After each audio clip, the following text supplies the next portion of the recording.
Throughout Holy Week, what most scholars believe is that Jesus would go back and forth between a town called Bethany and to the main city of Jerusalem.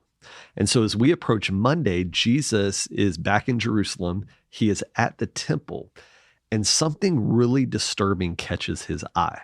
See, all these people have flooded into Jerusalem, and they're trying to buy sacrifices for the Passover. And the Bible says that there were these salesmen in the temple, and they had inflated prices. And knowing that, it really disturbed Jesus. And so the Bible says this: when Jesus entered Jerusalem, the whole city was stirred, and they asked, "Who is this?" The crowds answered, "This is Jesus, the prophet from Nazareth in Galilee." And Jesus entered the temple courts and drove out all who were buying and selling there. He overturned the tables of the money changers and the benches of those selling doves. "It is written," he said, "My house will be called a house of prayer, but you are making it a den of robbers." So in effect, Jesus was very frustrated because there were people that were making it difficult for other people to come near to God. And so this provoked what we call a righteous indignation, a righteous anger inside of Jesus. And so the Bible says that he goes and grabs a chair, he goes to the corner, he gets materials, and he begins to fashion together a whip. He goes over to these salesmen and he literally runs them out with the whip. He starts flipping over tables. And if we're not careful, what we can think is that, well, Jesus just had a mood swing or a moment of anger.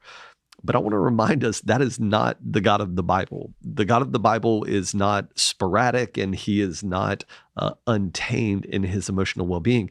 This was a methodical act of judgment against ungodliness.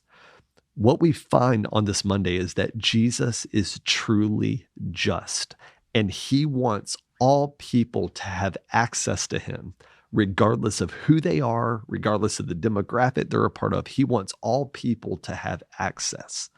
But it's also a prophetic act. It's the symbol of Jesus removing all barriers that stand between God and people. For those who believe, the veil has been torn. For those who believe, the wall has been torn down. There is no longer a gulf that separates people from God. This is why the writer of Hebrews says, "Let us come boldly to the throne of our gracious God." It's because of the work of the cross of Jesus Christ.